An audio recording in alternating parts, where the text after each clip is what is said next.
दुख दर्द भाव के सब मिटै सतगुरु चरण नित से।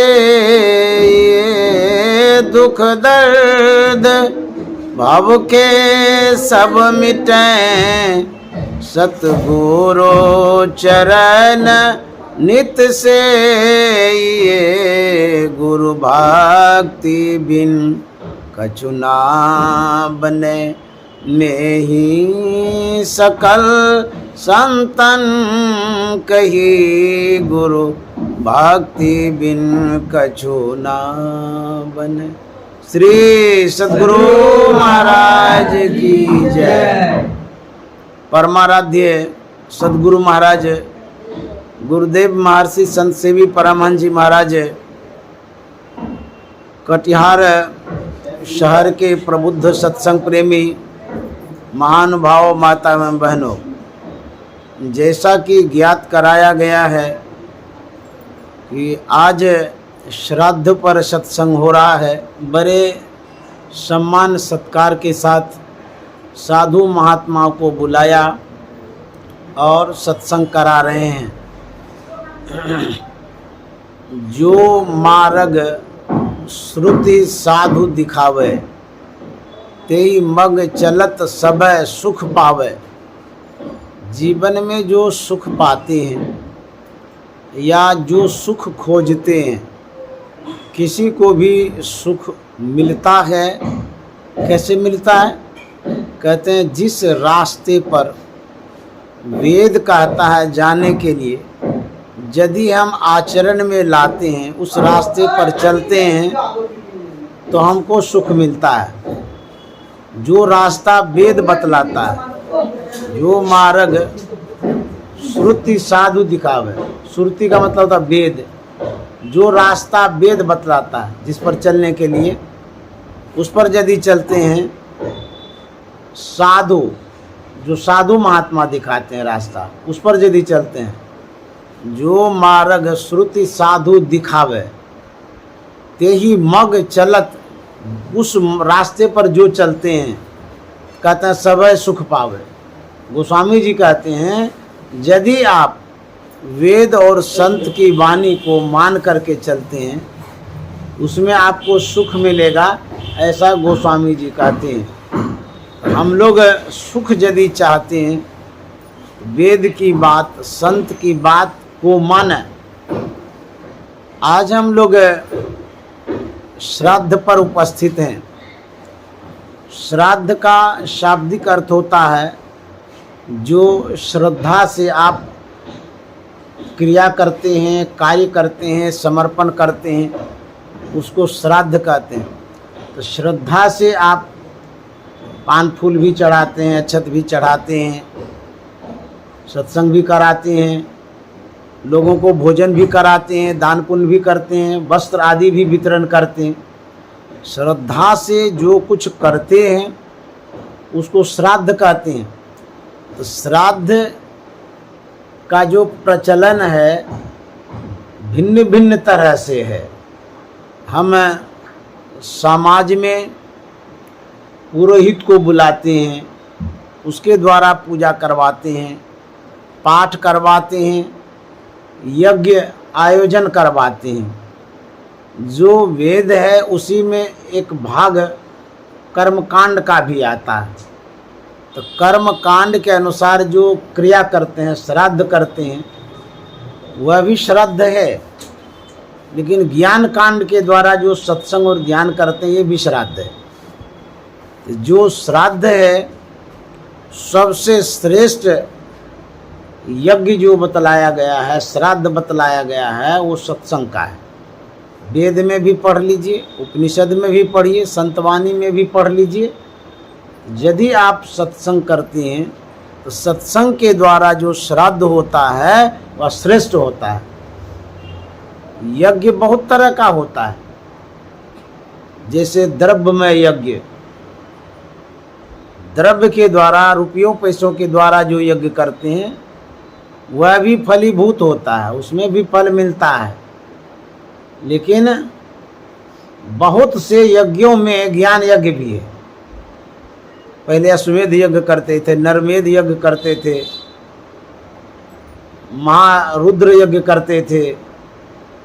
गीता में भी जो ज्ञान यज्ञ है उसको श्रेष्ठ माना गया है, अर्थात सत्संग। सत्संग के द्वारा जो यज्ञ संपूर्ण किया जाता है यह विशेष महत्वपूर्ण यज्ञ है, ये ज्ञान यज्ञ है।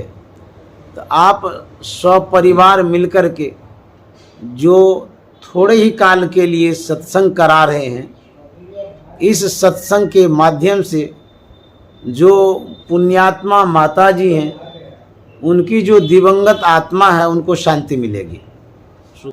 यदि आप सत्संग और ध्यान संत महात्मा का दर्शन कर पाते हैं तो गुरु महाराज ने कहा है ऐसे पुण्यात्मा को मनुष्य का शरीर अवश्य मिलेगा।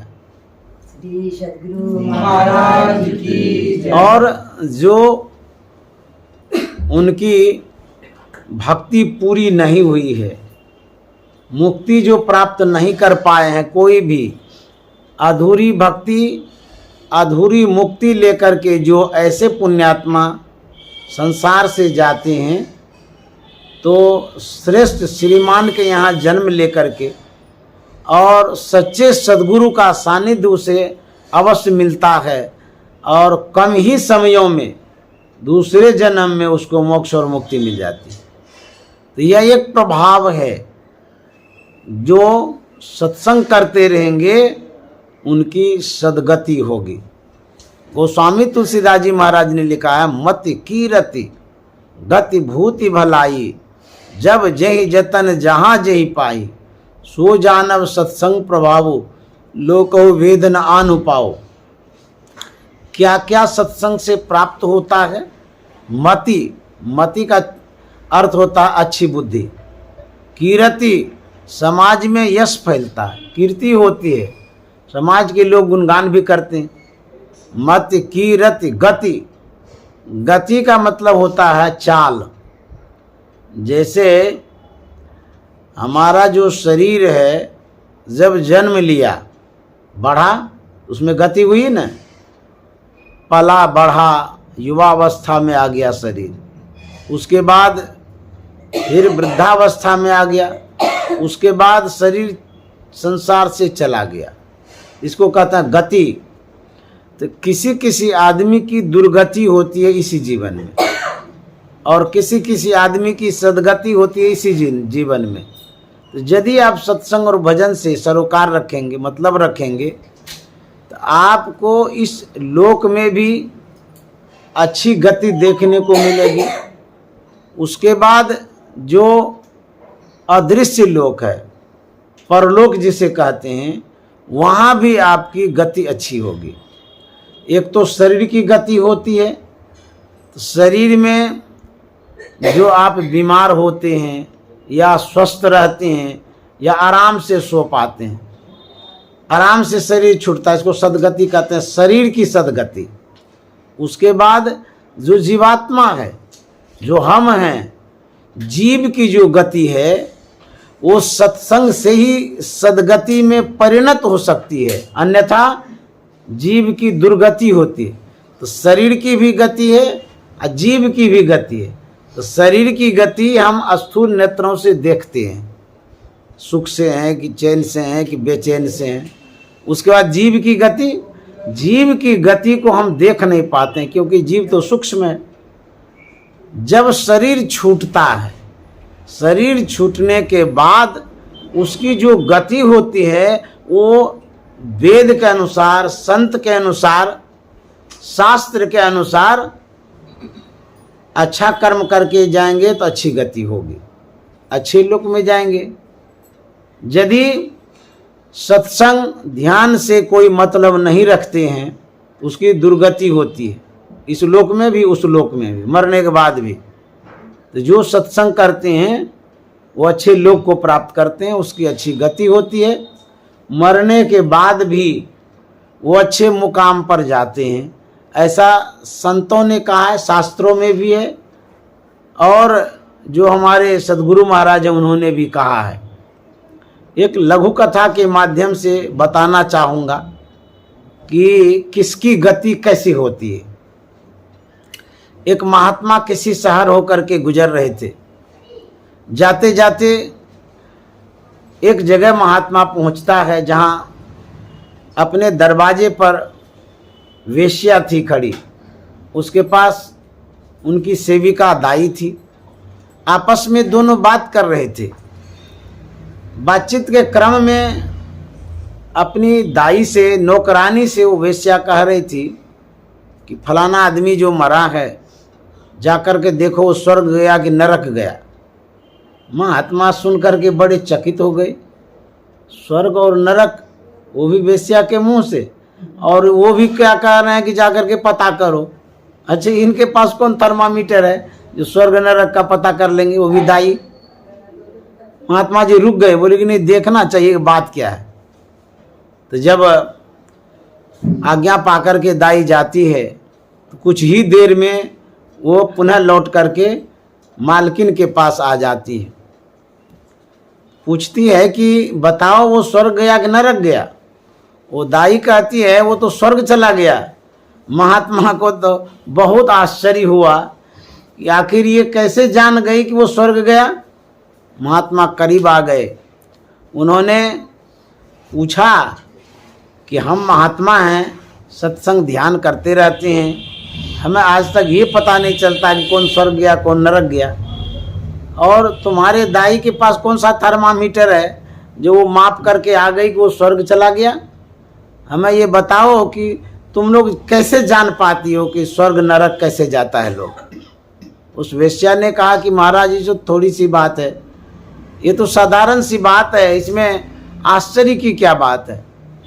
जिनके मरने पर लोग कहे कि बड़े पुण्यात्मा थे, धर्मात्मा थे, बड़े परोपकारी थे, सहयोग करते थे, हेल्प करते थे, जिनकी बड़ाई गुणगान की जाती हो, जिनके लिए लोग रोता हो, नहीं वो रहते तो अच्छा होता। यदि इस तरह के पुण्यात्मा होते हैं जिनको याद किया जाता है समाज में, समझ लीजिए उनकी यही पहचान है कि वो स्वर्ग चले गए। और जिनके मरने पर कहे भले भला कट गया, भले मर गया, सताता था, दुख देता था, गला घोटता था, मारपीट करता था, कभी भलाई नहीं करता था, ऐसे आदमी के लिए जान जाइए वो नरक चले गए, यही पहचान है। तो जब हम नेक काम को करते हैं, शुभ काम को करते हैं, सही काम को करते हैं, तो यह पहचान है कि हमें स्वर्ग की प्राप्ति होगी। कर भला होवे भला करके भलाई देख ले, कर बुरा होवे बुरा करके बुराई देख ले। इस जीवन में भी यदि देखना चाहते हैं, वह घटना अवश्य घटती है। बुरा करने वाले को बुरा होता है, अच्छा करने वाले को अच्छा होता है। तो संतों ने जो कहा, कल्याण का मार्ग कहा, वेदों ने जो कहा, हमारे सुख और शांति के लिए कहा, उसी मार्ग पर चलेंगे, उसी रास्ते पर चलेंगे तो हमको सुख शांति मिलेगी। श्राद्ध करते क्यों हैं? जीवात्मा की शांति के लिए, जीव की शांति के लिए।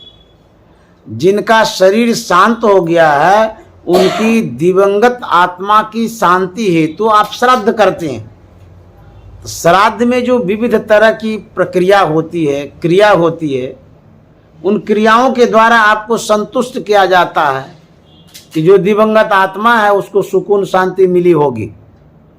उसमें आप पंडित जी के द्वारा मंत्र पढ़ते हैं, पंडित जी के द्वारा कर्मकांड करते रहते हैं, उन्हीं के द्वारा आप दान पुण्य भी करते हैं। जब जिस दिन सपिंडन होता है उस दिन श्राद्ध की पूर्णाहुति होती है, श्राद्ध पूर्ण होता है, तब आपके मन में होता है कि हमने श्राद्ध किया। यही मान्यता है, यही हमारी सोच है। लेकिन संत महात्मा कहते हैं मात्र इतने से ही आपके पूर्वजों का कल्याण नहीं होता है। आपके पूर्वजों का कल्याण तब होता है जब संत महात्मा के अनुरूप वो चलता है, साधना करते हैं, ध्यान करते हैं, उसको मुक्ति मिलती है। लेकिन हम लोग जो करते हैं, हम लोग क्यों करते हैं उनके लिए, उसमें बेनिफिट क्या होता है, लाभ क्या मिलता है, चाहे जो पुण्यात्मा है उनको क्या लाभ मिलता है, अथवा जो उनके अनुयायी हैं, सामाजिक जीवन में जो परिवार जुड़ा रहता है उनको क्या लाभ होता है। किसी भी व्यक्ति से आप जुड़े रहते हैं, माँ से, पिता से, भाई से, परिवार से, कुटुंब से आप जुड़े रहते हैं, तो जिनसे आप जुड़े रहते हैं, जो आपका परिवार है, पेरेंट्स है, अभिभावक है, उनका कहीं न कहीं उपकार होता है। जैसे माँ थी तो माता जी के द्वारा उपकार हुआ, क्या उन्होंने 9 महीने तक पेट में रखा ना बच्चों को, पुत्रों को, पुत्री को, तो कितना बड़ा उपकार है। उसके बाद उन्होंने पोसा है, पाला है, सिखाया है, पढ़ाया है, आपको बाल अवस्था से लेकर के युवा अवस्था तक उन्होंने निगरानी किया, देखभाल किया, आपके लिए बहुत बड़ा उपकार है ये। तो जिस समाज के द्वारा, जिस परिवार के द्वारा हम उपकृत होते हैं, उपकार पाते हैं, उसके बदले उपकार करना चाहिए। यदि आप नहीं करते हैं उसको ऋण कहते हैं, कर्ज। तो कर्म कांड में मातृ ऋण, पितृ ऋण, देव ऋण, ऋषि ऋण आदि बहुत सारे ऋण गिनाए गए हैं, बताए गए हैं। तो माँ बाप का ऋण क्या है, उन्होंने जो हमें जन्म दिया, पोसा पाला, खिलाया पिलाया, स्नेह दिया, सम्मान दिया, इस ऋण से उऋण होने का, जीवन में कभी भी उऋण हो सकते हैं, लेकिन लास्ट में, अंत में जब शरीर छूट जाता है, उसके बाद उऋण होने का एक यही माध्यम है, यही जरिया है, श्राद्ध। उनका जो कर्ज है, कर्ज से मुक्ति के लिए श्राद्ध करते हैं, ये लास्ट हो गया।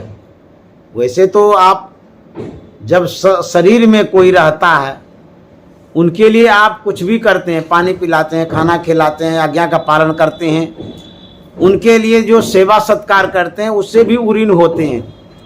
लेकिन अब वो शरीर में नहीं है, तो कर्म कांड कहता है कि श्राद्ध में जो आप करते हैं उस दिन भी आप उऋण होते हैं। जो आपसे बन पड़ता है, जितना चल पड़ता है, जो कुछ भी आप कर पाते हैं, उसी क्रिया के द्वारा, उसी कर्म के द्वारा, श्राद्ध कर्म के द्वारा आप अपने माता पिता, अभिभावक, पेरेंट्स से उऋण होते हैं, कर्ज मुक्त होते हैं। इसीलिए श्राद्ध किया जाता है।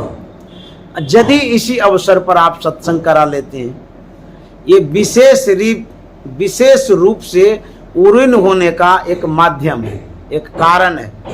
जैसे आप किसी को 500 रुपया देते हैं, उसमें जो आपका कर्ज मुक्त होगा, आप 5000 देंगे तो उससे तो विशेष हो जाएगा कर्ज मुक्त। उसी तरह से जो भी श्राद्ध में श्राद्ध कर्म करते हैं उनके द्वारा उऋण तो होते ही हैं। यदि उसमें सत्संग हो जाता है, ज्ञान कांड हो जाता है, इससे विशेष उऋण हो जाते हैं। इसलिए इसकी आवश्यकता है, जरूरत है। जो समझते हैं वो करते हैं। एक लघु कथा के माध्यम से मैं बताना चाहूँगा कि सत्संग से कैसे उऋण होते हैं, सत्संग के द्वारा कैसे हम अपने पूर्वजों का उद्धार कर पाते हैं। राजा जनक की कहानी है। उनके दरबार में जो अष्टावक्र मुनि थे वो आए हुए थे, क्योंकि अष्टावक्र मुनि राजा जनक के गुरु जी थे, उनको सत्संग के लिए बुलाए थे। तो राज दरबार में बहुत सारे लोग आते रहते हैं, और जब आयोजन होता है तो उसमें विशेष रूप से आते हैं। जैसे आज श्राद्ध का अवसर है तो यहाँ विशेष लोग आए हुए हैं। उसी तरह से राजा जनक के यहाँ जो सत्संग हो रहा था उसमें विशेष लोग आए हुए थे। सत्संग प्रारंभ था, अष्टावक्र मुनि प्रवचन कर रहे थे, बीच में हलचल हो गया, हड़कंप मच गया, लोग इधर से उधर भागने लगे। तो राजा जनक देख करके आश्चर्यचकित हुए। अष्टावक्र मुनि ने कहा कि क्या हो गया, आप लोग क्यों भाग रहे हैं? बोले कि एक विशालकाय सर्प आ रहा है, विषधर है, उसी के डर के मारे हम लोग भाग रहे हैं। बोले कि आप लोग शांत हो जाइए, स्थिर हो जाइए, भागिए नहीं, वो आ रहा है तो आने दीजिए, आप लोगों को वो कुछ नहीं करेगा। वह सर्प सीधे आता है मंच के पास, गोल गोल घूम के बैठ जाता है। अष्टावक्र मुनि प्रवचन करते रहे। प्रवचन जब पूर्ण हो गया उसके बाद सब श्रोता जाने लगे, सांप भी वहां से चला गया। तो लोगों ने पूछा कि मुनि जी, ये जो घटना घटी सांप वाली, हम लोग तो कुछ समझ ही नहीं पाए, सांप को आप आने क्यों दिए? वो सांप आया तो बैठ करके सत्संग सुना, उसके बाद फिर चला गया।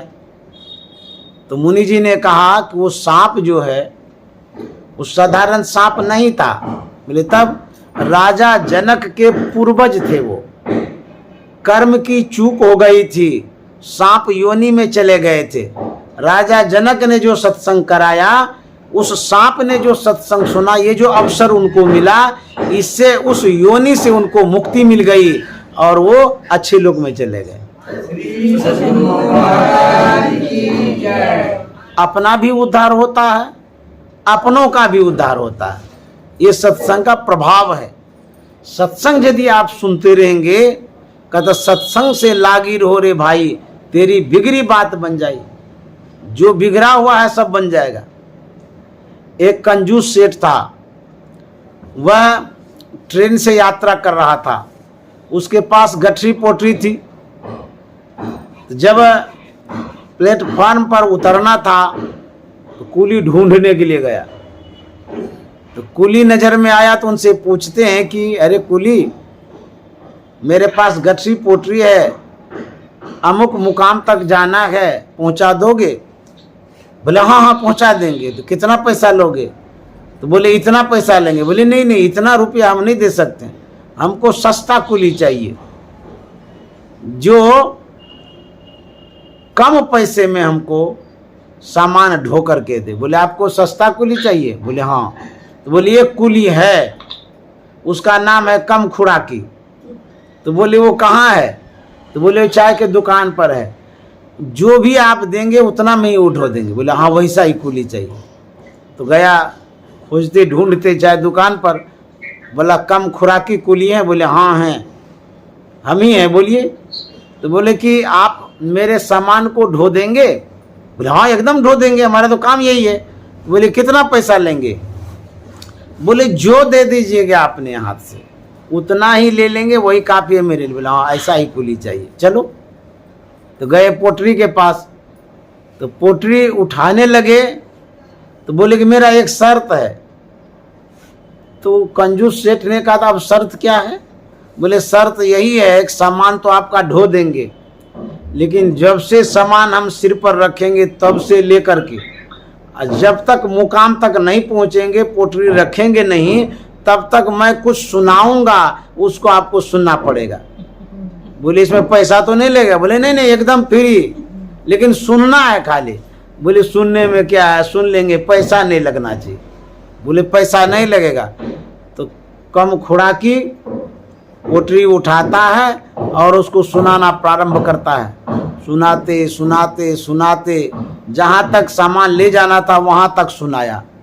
उसके बाद गठरी पोटरी रख दिया, जो पैसा दिया वो लेके चला आया।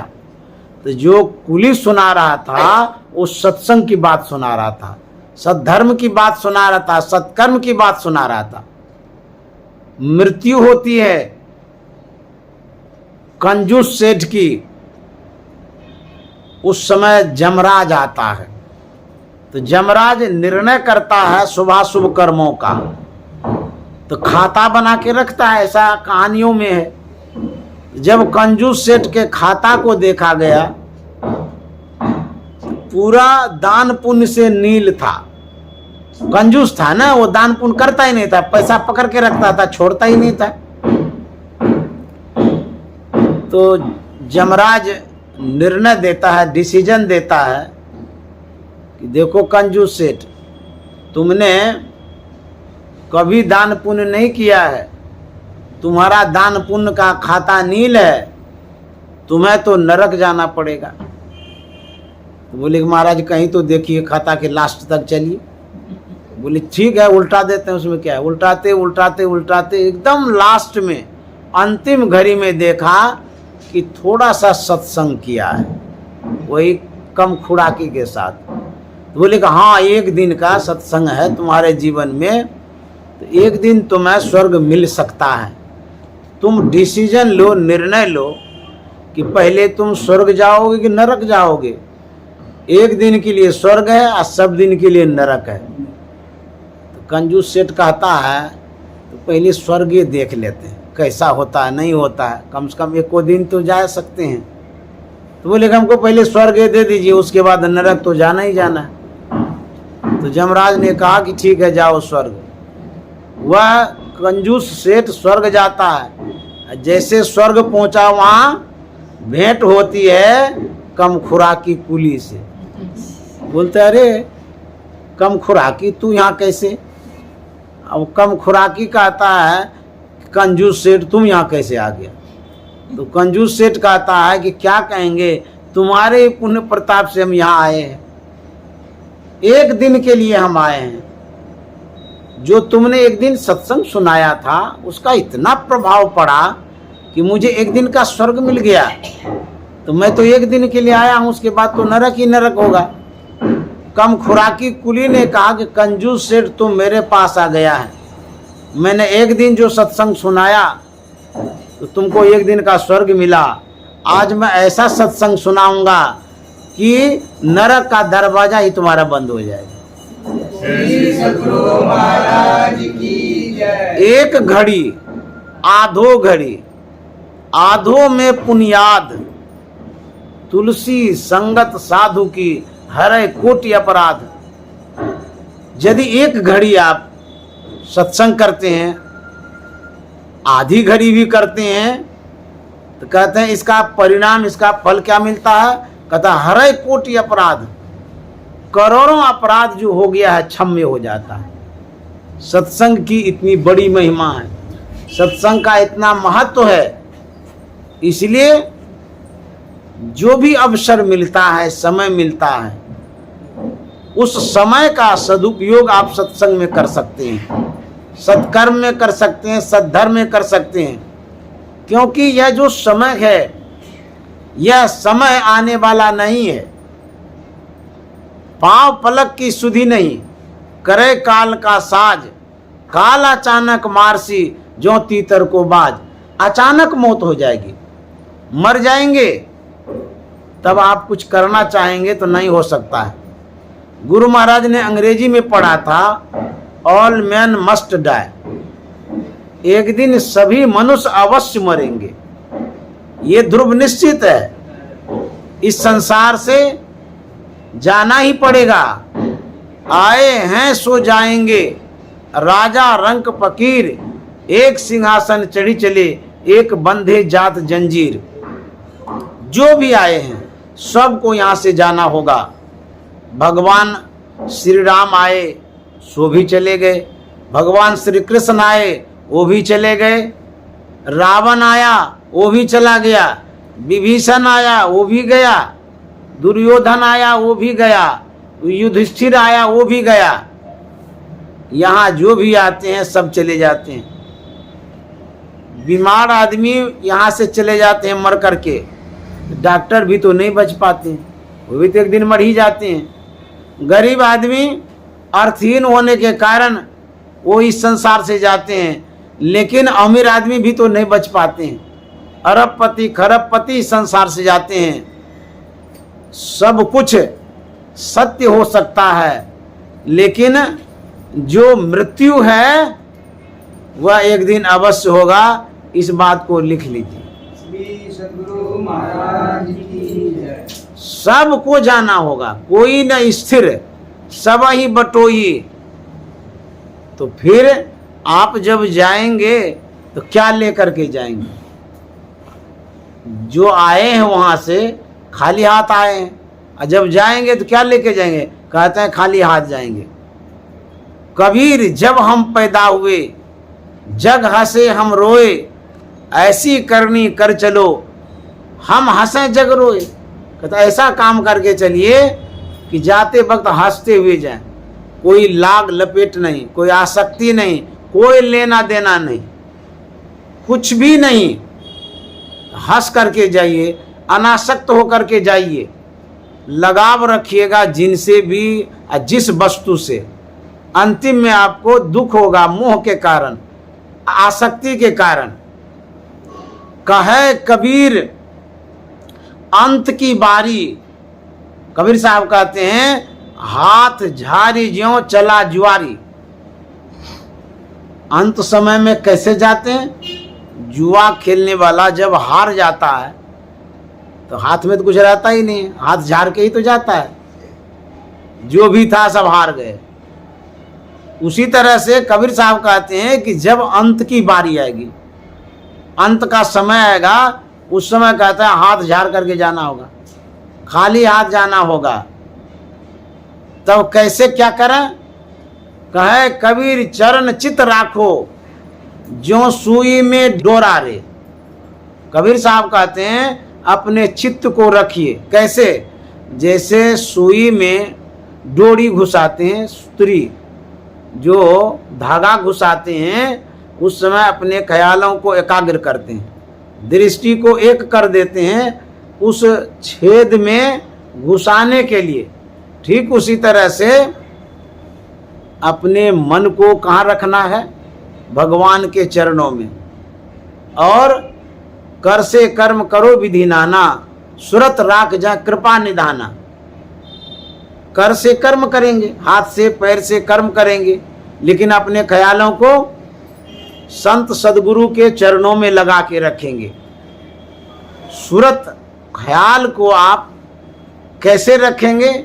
तो कमठ दृष्टि जो लावई सो ध्यानी परमान, सो ध्यानी परमान सुरत से अंडा सेवे, आप रहे जल माही सुखे में अंडा देवे। कमठ का मतलब कछवा, कछवी की जो दृष्टि होती है, उसी तरह से यदि आप दृष्टि रखिएगा तब सही में आप साधक साधिका हैं। कछवी रहती है जल में, अंडा जब देना होता तो स्थल में आ जाती है, जमीन पर, तो वहाँ अंडा देती है।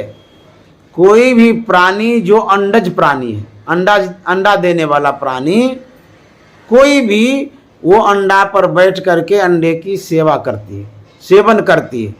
लेकिन कछवी ऐसी है, वो देती तो अंडा है लेकिन सेती है जल में रह करके, अंडे पर बैठ करके नहीं सेती है। तो कैसे सेती है?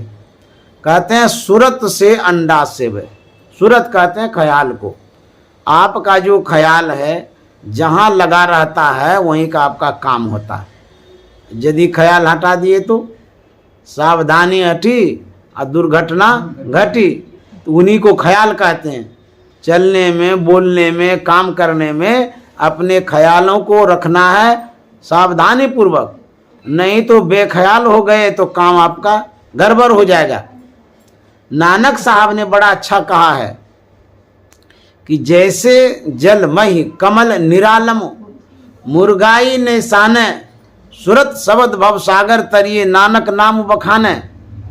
जिस तरह से कमल की उत्पत्ति जल से होती है, कीचड़ से होती है, कीचड़ में ही कमल खिलता है। यदि कीचड़ का संबंध जल से ना हो तो कीचड़ बनवे नहीं करेगा। तो जो जल से कमल की उत्पत्ति होती है तो वह कमल रहता कैसे है? जल से उपराम रहता है। कमल के पत्ते को आप देखिएगा, यदि पानी पड़ता है तो छिटक जाता है पानी। देखिए, उत्पत्ति का कारण वही कीचड़ है, पोषण पालन का कारण वही कीचड़ है। उसी पानी से उत्पन्न हुआ है, लेकिन उसी पानी में रह करके भी उस पानी से उपराम रहता है। तो नानक साहब कहते हैं जो संसार में लोग रहता है, संसार तो उत्पत्ति का कारण है, यही तो हम जन्म लिए। संसार नहीं होता तो जन्म कहाँ से लेते? संसार उत्पत्ति का कारण है, संसार पालन का कारण है, संसार ही जीवन का सब संसाधन है। तो कदर रहना कैसे चाहिए? जल कमलवत। जैसे कमल के पत्तों पर जल जाने से छिटक जाता है, उसी तरह से साधकों को संसार में रहना चाहिए, साधन करके, भजन करके, सत्संग करके। यदि आप अनासक्त रहेंगे संसार में, उपराम रहेंगे संसार में, तो आपका स्थान संसार से ऊपर होगा, आपकी सद्गति होगी, उन्नति होगी, आपका विकास होगा। जब आप इस तरह से संसार में रहते हैं तब आप सच्चे में साधक हैं, साधिका हैं। सच्चे में आपकी जो दृष्टि है वो लक्ष्य पर लगी हुई है। रामकृष्ण परमहंस ने कहा है कि जब लोग कटहल काटता है तो हाथ में तेल लगा लेता है, इसलिए लगाता है कि कटहल का लस्सा न लगे, क्योंकि यदि लस्सा लगेगा तो छूटता नहीं है जल्दी, और तेल लगा लीजिएगा तो वो चिपकता नहीं है लस्सा। ठीक उसी तरह से श्री रामकृष्ण परमहंस कहते हैं संसार में रहिए, लेकिन भगवत भजन रूपी तेल लगा के रहिए, तब सांसारिकता का लस्सा नहीं लगेगा। भगवत भजन सत्संग छोड़ दीजिएगा तब तो आप ऐसे चिपके रहेंगे कि छुट्टी नहीं मिलेगी, छूट ही नहीं सकेंगे। तो जब संसार से नहीं छूटेंगे तो होगा क्या? जहाँ आशा तय बासा साधो, मन का यही तमाशा। हमारी जो आशाएं लगी रहती है वहीं पर हमारा जन्म होता है, उसी का अनुरूप जन्म होता है। पिंड पातेन या मुक्ति सा मुक्तिर न तुम मन्यते देहे ब्रह्मत्व मायाते जलानंग सिंधवंग यथा। पिंड पातेन या मुक्ति, जब शरीर छूटता है तब आप मुक्ति जो कहते हैं वो मुक्ति नहीं होती है, शरीर रहते मुक्ति होती। जीवन मुक्त सो मुक्ता हो, जब लग जीवन मुक्ता नहीं तब लग दुख सुख भुगता हो। हम शरीर रहते मुक्त हो सकते हैं। तो कहते हैं सत्संगत्वे निसंगत्वम, निसंगत्वे निर्मोहत्वम, निर्मोहत्वे निश्चलितत्वम, निश्चलितत्वे जीवन मुक्ति।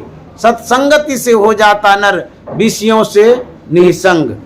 सत्संग यदि करिएगा तो असंग हो जाएंगे, अनासक्त हो जाएंगे, संसार से अलगाव रहेगा, दुराव रहेगा, हटाव रहेगा।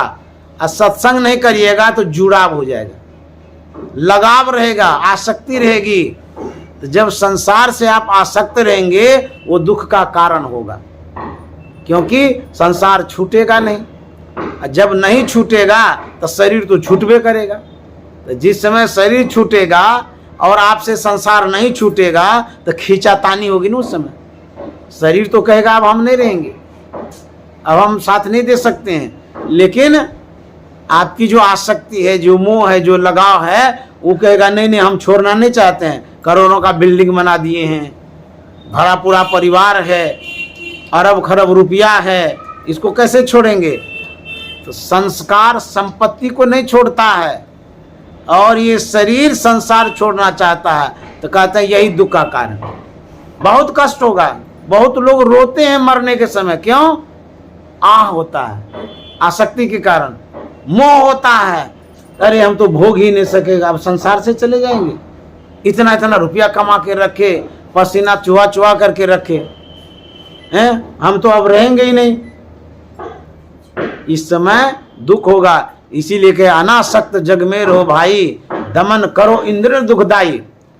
आपके सुख के लिए गुरु महाराज ने जो साधन ढूंढा है वही मैं बतलाता हूं। क्या? जीवोद्धार का द्वार पुकार कहा, घट भीतर ही सत संतों ने। जीवोद्धार का द्वार पुकार कहा, घट भीतर ही सत संतों ने। घट भीतर ही सत संतों ने, घट भीतर ही सत संतों ने, घट भीतर ही सतसंतों ने जीव उद्धार का द्वार पुकार कहा, घट भीतर ही। हमारा जो उद्धार होगा, जो कल्याण होगा, जो हित होगा, कहते हैं वह हित आपके भीतरे में होगा। घट भीतर ही सत्संतों ने, सभी संतों ने कहा आपका उद्धार होगा। उस उद्धार का सब साधन आपके शरीर में है। भगवान राम ने कहा साधन धाम मोक्ष कर द्वारा, पाए न जहीं परलोक समारा। वह साधन आपके शरीर में है, भीतर में ही है। संस्कृति संताप से काप रहे, भाव भौर भ्रमत जीव आप रहे। संस्कृति संताप से काप रहे, भाव भौर भ्रमत जीव आप रहे। तीन ढाढ़स दे समझाए कहे, तीन ढाढ़स दे समझाए कहे, गुरु नाम सुमर सतसंतों ने। तीन ढाढ़स दे समझाए कहे, गुरु नाम सुमर सतसंतों ने। जीव उद्धार का द्वार पुकार कहा, घट भीतर। गुरु महाराज कहते हैं संस्कृति संताप से कांप रहे। संस्कृति का मतलब तो संसार, यह जो संसार है जिसमें हम आप हैं, का तो सब कांप रहा है। क्यों कांप रहे हैं? ठंडी के कारण नहीं, डर के कारण, ताप के कारण, संताप के कारण, पाप के कारण, अपराध के कारण, गलती के कारण कांप रहे। ऐसी गलती हो गई है कि शरीर थरथर करता है, हृदय कांप रहा है, मन कांप रहा है कि मैंने ये गलती की, मुझसे ये भूल हो गई। संस्कृति संताप से कांप रहे। जो संताप है दैहिक दैविक भौतिक ये ताप है, कहते इस ताप के कारण कांप रहे हैं। अच्छा मान लिया जाए आपको आग के ढेर में यदि कह दे कि फेंकेंगे, और उस समय आप देख रहे हैं उस ढेर को कि धधक रही आग, आपने कांपिएगा? बाप रे बाप, जी जान लगा दीजिएगा बचने का। कहेंगे इस आग में हमको देखा, हम तो झुलस जाएंगे, जल जाएंगे, राख हो जाएंगे, जाना नहीं चाहिएगा। तो गुरु महाराज कहते हैं ये जो संसार है कांपता क्यों है? इसलिए कि आवागमन के आग में उसको झोंका जाएगा, दुखालय में जाना पड़ेगा, बहुत कष्ट होगा। 84 भुगती घनी, बहुत सही जम मार। बहुत बार 84 लाख योनि में गए, उसी में फिर जाना होगा। 184 भरम के पांव पे अटके आए, अब की पासाना पड़े तो फिर 84 जाए, वही आग में झुलसा दिया जाएगा। गुरु महाराज कहते हैं संसार के लोग कांप रहे हैं, संस्कृति संताप से कांप रहे। भव भौर भ्रमत जीव हाँप रहे, भाग रहा है, रास्ता ढूंढ रहा है, बचने का उपाय खोज रहा है, लेकिन कहीं नहीं मिलता है। आप चारों तरफ से यदि आग के बीच में घिर जाएं, और उसके बाद चारों तरफ गोलाकार में समुद्र हो, तब बुझिए तो कैसी स्थिति होगी, कैसे भागेंगे? तो संसार का लोग जो संताप से कांप रहा है वो उपाय ढूंढता है, बचने का, निकलने का कोई उपाय नहीं दिख रहा है उसको। गुरु महाराज का तीन ढाढ़स दे समझाए कहे, मैं उन व्यक्तियों को ढाढ़स देता हूं, समझाता हूं, सहारा देता हूं, अवलंब देता हूं। किनको? जिनको रास्ता नहीं मिल रहा है संसार में, शांति का, सुख का, सुकून का जिनको रास्ता नहीं मिल रहा है, जो घबरा रहे हैं, जो त्रेतापों से संतप्त हैं, उनको मैं ढाढ़स देता हूं, सहारा देता, अवलंब देता हूं। तेने ढाढ़स दे समझाए कहूं, मैं समझा करके उनको कहता हूं। क्या अवलंब क्या दे रहे हैं गुरु महाराज? एक अवलंब गुरु नाम सुमर सत संतम। देखिए कितना सिंपल सा है। यदि आपको कोई उपाय नहीं निकल रहा है, दुख से बचने का, संकट से बचने का, समस्याओं से बचने का, विपदाओं से बचने का, यदि आप घबरा रहे हैं, बेचैन हैं, कोई अवलंब नहीं दिखता है, कोई सहारा नहीं दिखता है, तो गुरु महाराज कहते हैं हम सहारा दे रहे हैं, हम सहयोग दे रहे हैं, हम अवलंब दे रहे हैं। क्या? गुरु नाम सुमर सत संतों। एक नाम का सहारा देते हैं। यदि आप नाम लेते हैं, उस नाम से आपको बहुत बड़ा अवलंब मिलेगा, सहारा मिलेगा। ये मैं ही सिर्फ नहीं कहता हूं, सत संतों ने, जितने सही संत हो गए, सभी संत हो गए हैं, सबों ने कहा है एक नाम का सहारा लीजिए। नाउरे नाउरे नाउरे सकल शिरोमणि नाउरे, मैं बलिहारी जाऊं रे। ये दादू साहब का वचन है। उनके क्षेत्रीय भाषा में वो नाव को नाम कहते हैं। ये जो नाम है, नामन शब्द जो नाम है, वो कितना प्रभावशाली है, कितना उपकारी है, उसी के लिए कहते हैं नाउरे नाउरे नाउरे सकल शिरोमणि नाउरे, मैं बलिहारी जाऊं रे। नाम का इतना महत्व है, कहते हैं मैं उसकी बलिहारी बड़ाई करता हूं, गुणगान करता हूं, बलिहारी जाता हूं, समर्पण करता हूं। इतना महत्वपूर्ण नाम है। तो करता क्या है? दादू साहब कहते हैं दूतर तारे पार उतारे, नरक निवार नाउरे। दूतर तारे पार उतारे, नरक निवार नाउरे। नाउरे नाउरे नाउरे सकल शिरोमणि नाउरे, मैं बलिहारी। गरुड़ पुराण मेरे पास भी है, मैं भी पढ़ता हूं। उसमें नरक निवारण का वर्णन है और नरक वासियों के लिए जो यातनाएं दी जाती है उसका भी वर्णन है। जो कुकर्मी है, अधर्मी है, अन्यायी है, वो जो नरक जाते हैं उसकी जो यातनाएं दी जाती है उसका वर्णन है उसमें। बैतरणी नदी, कौन कौन नदियां अभी नहीं कहेंगे, उससे उबारने का क्या उपाय है? जो पंडित जी करा रहे हैं वही उपाय है। लेकिन दादू साहब क्या कहते हैं? दूतर तारे, दूतर का मतलब दुस्तर, कठिन। दुस्तर क्या है? भवसागर से पार होना। कठिन क्या है? भवसागर से पार होना।